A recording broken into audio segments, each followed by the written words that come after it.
Hello and welcome to the first episode of Conversations, a new series of interviews with media professionals coming to you live from DLD College in London.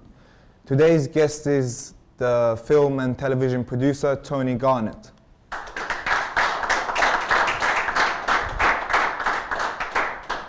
With a career that spans over 4 decades, Tony has worked with some of the most recognizable names in British cinema, including Mike Leigh, Ken Loach and Roland Joffe. Tony, welcome. Thank you. Although you're known primarily as a producer, you started working in the industry as an actor.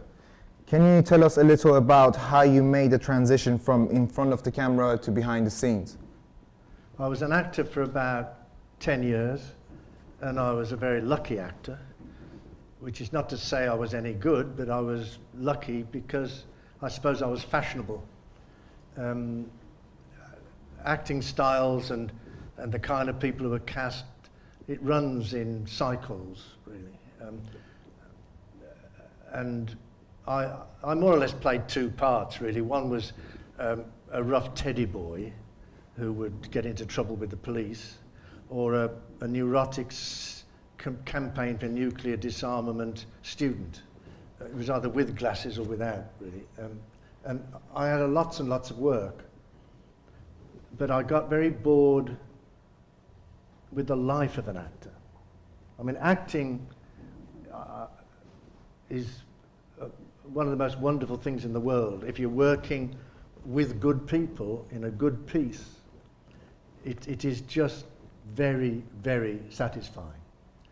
I mean, it's not as good as sex. I mean, nothing is as good as sex, but it's almost as good. But the life of an actor is not good, because unless you're George Clooney, say, and I was never going to be George Clooney, you sit at the end of a telephone waiting to be invited. And if you say no, well, somebody else will say yes, and the thing gets made anyway. And I more and more got interested in the what question. You know, films are about what, who, and how. And actors are involved in the how question. I wanted to be involved in the what question. What are we going to make? What are we going to say? So I suppose that's a long-winded way of saying I wanted to be in charge. So I took a job with some people I knew, some colleagues, on a series for the BBC called The Wednesday Play. And I started as a script editor. And then a year or 2 later, I was able to start producing. And so I've been producing and sometimes screenwriting and directing ever since. I miss acting still, but I don't miss the life of an actor. Roger Smith, as story editor for the Wednesday Play, appointed you and you soon became a producer. Your work culminated in the celebrated film Cathy Come Home in 1966. Can you tell us a little about your experiences of working on these productions, and did you feel you had a responsibility to tell stories that were deeply personal and relevant? Well, first of all, I don't tell the stories because films are social achievements. They're not like painting a picture or writing a novel, which are individual achievements. 60 or 70 people come together to make a film. And amongst those, there's always a handful of people who are responsible. But the stories I helped to tell, first of all, came out of political conviction. But secondly, and perhaps more importantly, out of curiosity. One of the great things about and privileges of being a filmmaker is that you can go anywhere in the world and find out. You research and research and research, and then you come back and make it up, because we're making fiction. And I've always believed in research. So all these films, Cathy is one of them, were based on sheer curiosity. The writer of Cathy Come Home, Jeremy Sandford, who's now dead, I'm afraid, one of his neighbours disappeared. And he got curious. He was basically not a screenwriter. He was an investigative journalist. And so he followed this story. What happened to them? Well, they became homeless. Well, then what happened to them? And he just dug and dug and dug, and out of that research, we made the film. And of course, we were shocked when we discovered the situation. And we hoped that the film would raise the consciousness of everyone else. So really, whenever I've worked on a film, what I've been saying to the audience is, we've had a good look at this, and this is what it seems like to us. What do you think? And my responsibility to the audience is to tell the truth. Not the truth. Only God, should he or she exist, knows the truth. I tell my truth. What other truth could I possibly know? But if I do that honestly, then that is my contract with the audience. Which is why we need a variety of voices in films telling their truth. Because if a whole number of people from different starting positions honestly tell their truth, they're all shining a light on reality. And so people can see it illuminated all the way around. That's how, as a society, we end up coming to some agreement and making decisions. So that, briefly, is the thinking that informed not just that film, but most of the films throughout my life.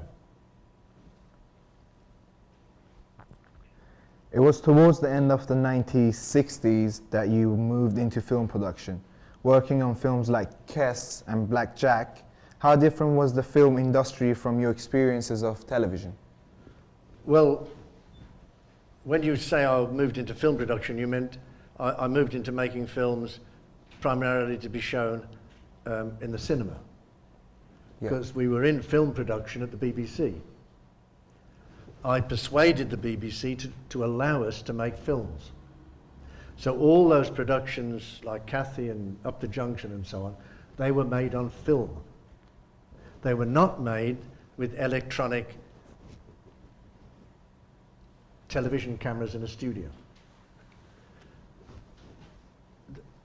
The difference between the BBC then and the film industry is that the BBC was not commercial, still isn't, and not there to make a profit, and the film industry is only there to make a profit.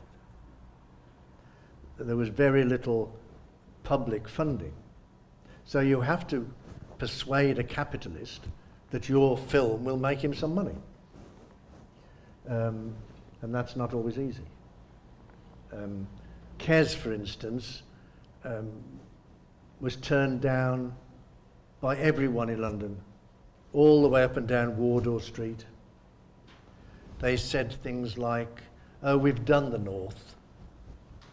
I think they'd done one or two films set in the north of England. We've done it. Or they said, wrong kind of bird, thinking that was funny, and turned it down. So only at the last minute, with Tony Richardson's help, did we raise the money to make it. And then after we'd made it, we couldn't get it shown. Because there were two big distributors in this country, and they said no. And it was on the shelf for nearly 2 years. And in the end, they said, oh well, we'll open it in 5 cinemas in Yorkshire, hoping just to get rid of it. It actually broke the house record in every one of those cinemas, so it eventually got distribution around the country. So, again, the short answer is difficult. And it's still difficult. It's difficult getting the money to make anything. But on the other hand, why should I as a producer who has some ideas about what films I want to make, why should somebody say, oh, you want to do that, do you? So here's a few £1 million, go and play with it. I have no right. I have no right to public money. They're cutting welfare provision for poor people. Why should I be suddenly given a few £1 million just because I happen to want it? I've no right to ask a capitalist to be a philanthropist. So the battle is joined. And you have to persuade and cajole and not give up and hope for the best. Towards the 1980s, your film background seemed to differ greatly from the social realist films of the 1960s. What attracted you to the projects like Sesame Street and the cult comedy film Earth Girls Are Easy? Well, the context of that is that I wanted a break from the pressures here. I was exhausted and I had no more original thoughts. So I went to Los Angeles because I needed to earn a living anyway, and they speak English, or a version of it there, and there's a big film business. And in the 60s and 70s, there'd been a very successful independent film movement in the United States. Low budget, interesting films. And I thought that if I could get involved in the interstices of that, I'd be able to make 1 or 2 films I wanted to make and get refreshed. But of course, this was 1979, and I walked straight into Ronald Reagan and what was happening in the United States.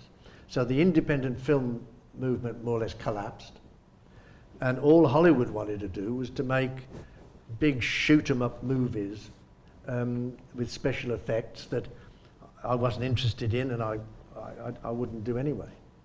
So it was difficult. I produced Sesame Street movie, Follow That Bird, for Warner Brothers, because I had a little boy who was 3 or 4 at the time, and I used to watch Sesame Street with him. And I thought, I have to do this film because it's a great way for him to meet Big Bird and Oscar the Grouch and Ernie and Bert. So I took the film on. And he did meet them all, and he was thrilled. So it was worth making. Also, I admired the Children's Television Workshop and the social agenda of that show. So I thought it was a very worthwhile film to make. Earth Girls Are Easy was, I shouldn't really have had a producer credit on it because it wasn't really my film. It was developed by a young woman called Amy Pascal. And I'd given her her first job straight out of university. And she started answering the phones in my company. And like I do with people, if they're showing any aptitude, I bring them on. And after a few years, she ended up as head of development. And she developed that picture. She was from LA herself. She understood that picture. She wanted to do it. And frankly, I didn't know how to do a musical. I wasn't really interested in it. But before we got the money for it, she left to pursue a career with my blessing. So she'd left the company, so she couldn't take the credit. Otherwise, I would have given her the credit. So I think Julian and everybody made a good job of it. It's a fun film, but I can't really take the credit for that one. You took on the challenge of directing in 1980 with Prostitute. Why did you choose to direct, and how different was the role to producing? Well, I didn't want to direct, and everybody kept telling me, oh, but you must direct. This is the thing to do. You've got to direct. So in the end, I thought, oh, I'll try it. So I tried it, and I think it's boring. I mean, directing is boring. I mean, you spend most of the time standing around waiting. You know, you're waiting for lights, you're waiting for wardrobe, you're waiting for makeup. I couldn't stand the aggravation of that, because I've got a very low boredom threshold, and I need to be involved in a whole number of things all the time. And it was just too irritating for me. I mean, I loved working with the actors and 1 or 2 things about it. but I realised I didn't want to direct. I mean, directing is not difficult. Orson Welles said, you can learn everything you need to know about directing in an afternoon. And he was right. It's just that some people do it a lot more interestingly than others. But then, while I was in the United States, I got interested in a subject and researched it and wrote the screenplay for it. And in the end, I thought, oh shit, rather than explain it to somebody else, I'll do it. So I directed another film called Handgun in Dallas, which was about guns and rape. Interestingly, during this summer, they were doing a retrospective of my work at the National Film Theatre. And a man came up to me and said, we are reissuing Handgun as a DVD. And I said, we made this film in 1983, I think, or 85 or something like that. Why are you doing that? He said, because it's so topical. And that filled me with shame, because the film is about rape and about guns. And the fact that all over the world those two subjects are still very topical, really, it was salutary.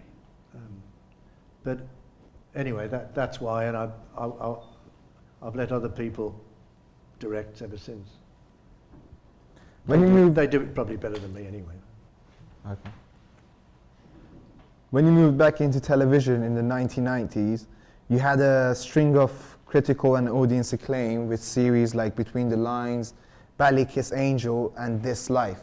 Can you tell us a little about how you became involved in the Between the Lines? I'd just come back from the United States, and a guy walked into my office, John Wilshire, and he said, would you like a series about the police? And I said, no, John, not really. I mean, I did produced a four-parter in the 70s called Law and Order, about police corruption in the Metropolitan Police. And I don't really want to revisit the cops. And I said, what's your angle? And he said, it's about the police investigating the police, the department that investigates other police about corruption. I said, I'll have it. And often the best ideas are the ones you've never thought of, but they're obvious. Because I thought I could get corrupt cops on the screen every week, and the BBC can't stop me, because it's the premise of the film. So that's why I said yes. And I put the team together, and we did it. Everybody said, of course, it can't be true, it's just entertainment. And the public relations in the Metropolitan Police said, oh yes, well, just a nice way of spending your drama, you know, it's nothing to do with reality.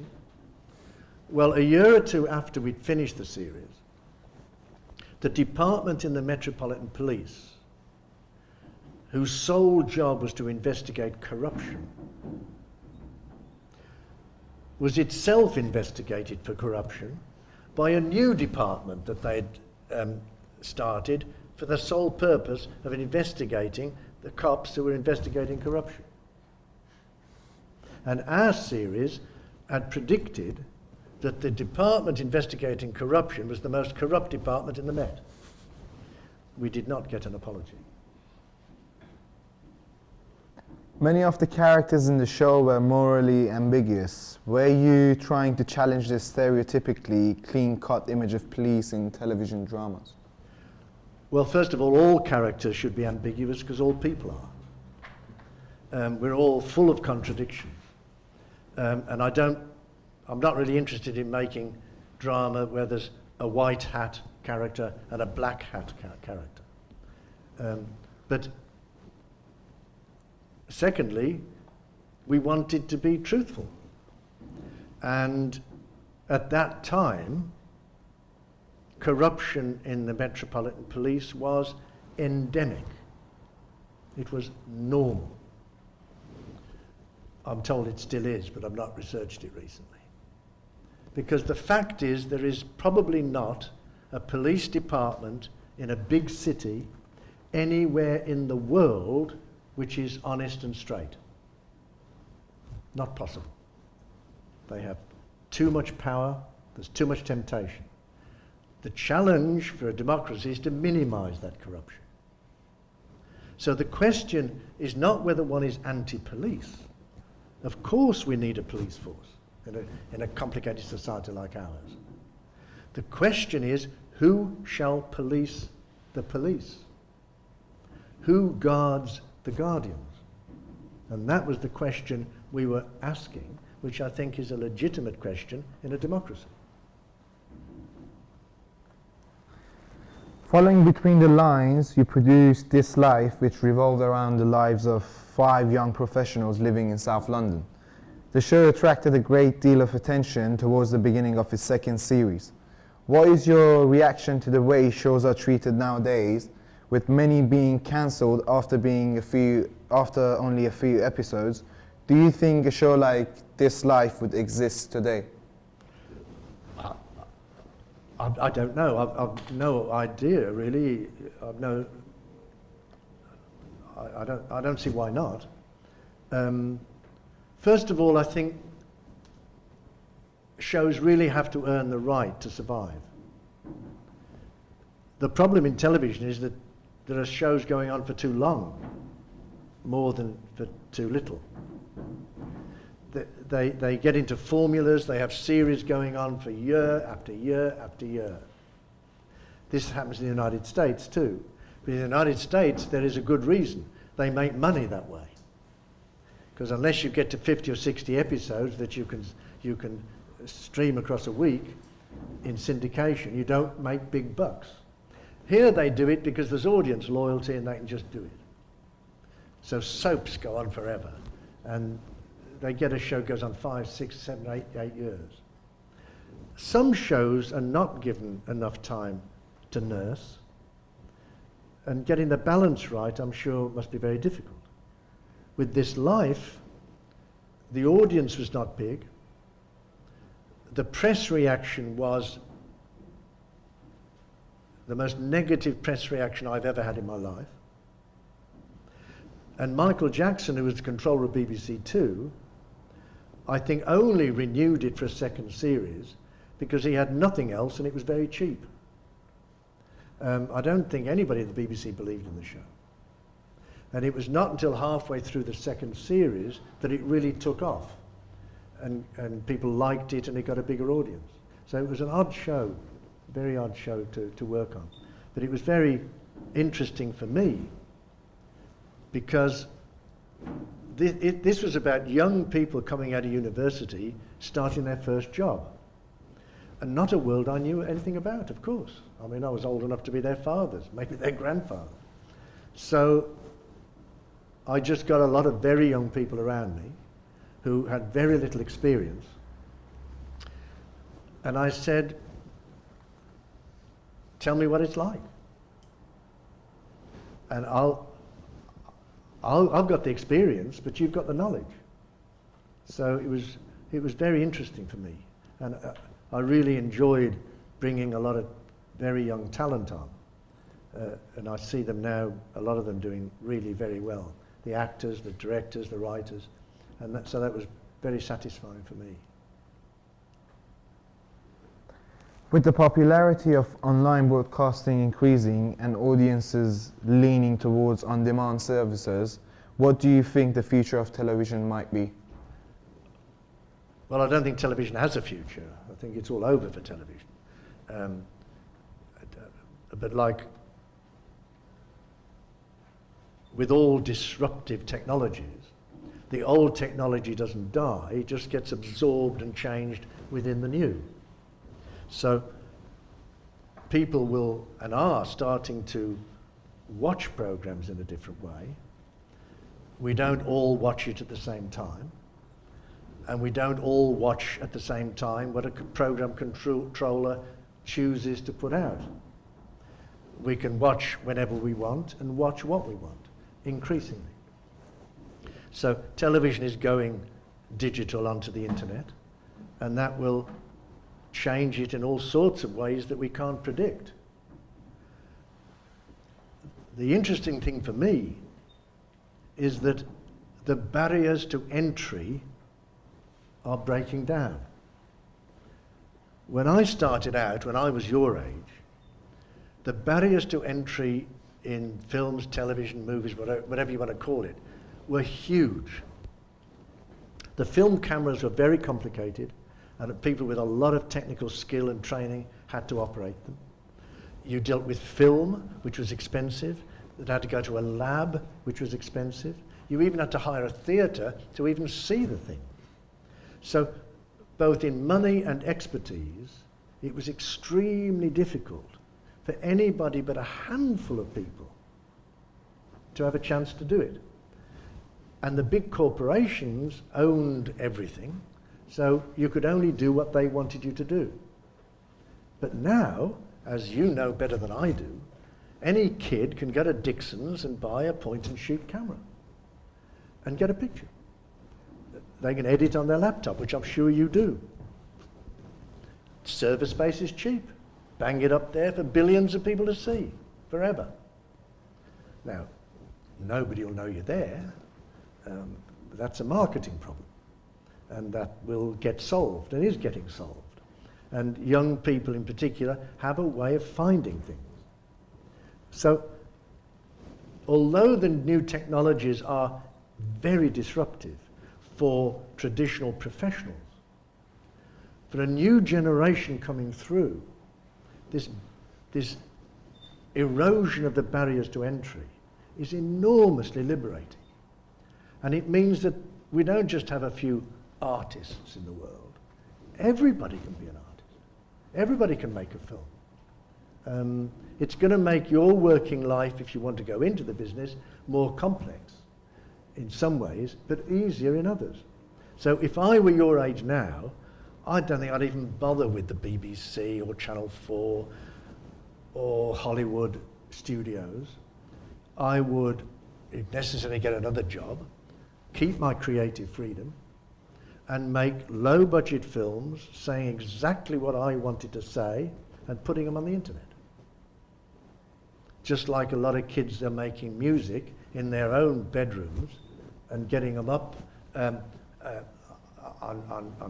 sites on the internet and bypassing the record companies.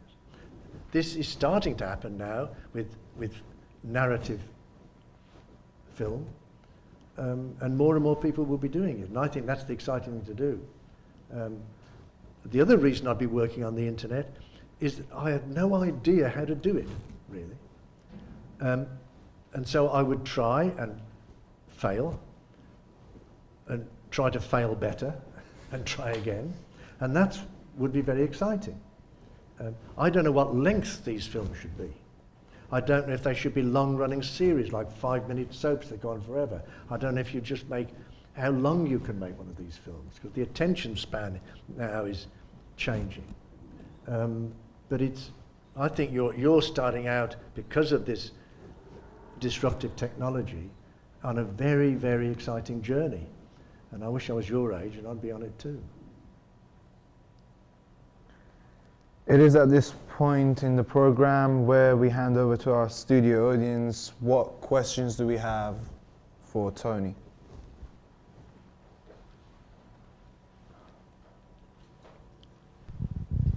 Have there been any producers inspiring you meanwhile your career? Other producers? Yeah, other producers maybe inspiring you. Not really. There's a theatre woman who made one film called Joan Littlewood. You may not have heard of her. She ran a company in East London at Stratford called Theatre Workshop. And she created dramas like Oh, What a Lovely War, and so on. And she inspired me. In fact, we were going to make a film together. I was going to get her to direct a film, but it never quite happened. Joan just believed in people, and she believed in people's creativity. she used to say to me, everybody's a genius. And I loved her attitude to the world. But most producers don't produce the kind of films I've tried to produce. I mean, I might respect them, but I haven't really learned from them. Thank you very much. Is there any other questions?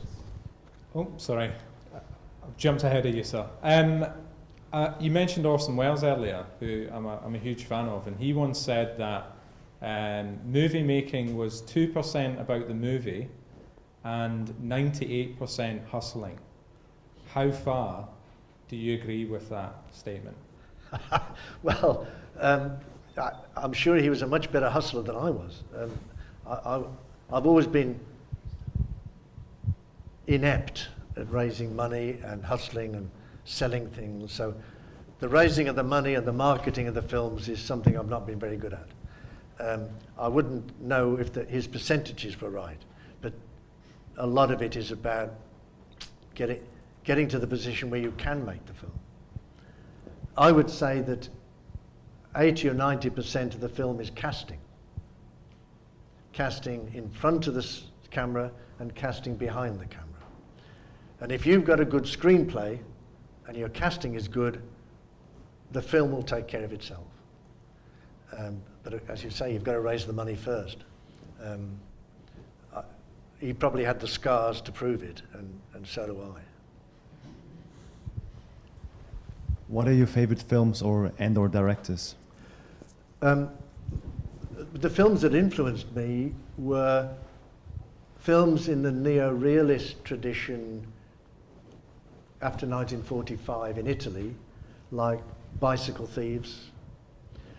Some films in the 60s from 50s and 60s from Poland and from Czechoslovakia, like Closely Observed Trains. I was really influenced by the camera work of Raoul Coutard in Breathless. It was handheld and moved very freely, and that influenced the style that Ken Loach and I used in a lot of our early films. That's about it, really. I admire the American cinema for its enormous craft. It's very, very professional, and a Hollywood screenplay that works goes like a Swiss watch. But I'm more interested in what a film is saying rather than how it's saying it. And so I don't admire much in American cinema, although I do admire some, of course, because it's very, very accomplished. I learned a great deal in Hollywood from screenwriters in Hollywood. A screenwriter in Hollywood once said to me, a movie should never be about what it's about. And that's profound things like that that really make you think are really very helpful. What do you think is the future of actually going into the cinema? The future of watching a film, for example. In a cinema? Yes. There'll probably always be cinemas because people want to go out and for an event. Particularly adolescents want to get out of their house and be with their own people. Cinema will just get absorbed into the whole process. But there will always be places like theatres and cinemas where people can come together and experience the same thing. It'll just adapt and change within the new technology. Okay. I would like to take this opportunity to thank Tony Garnett for visiting us today. It was really interesting.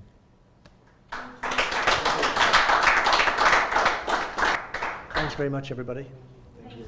Thank you.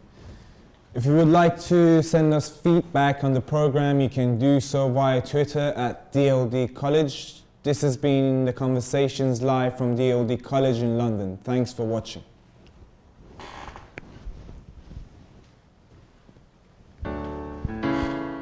Cut.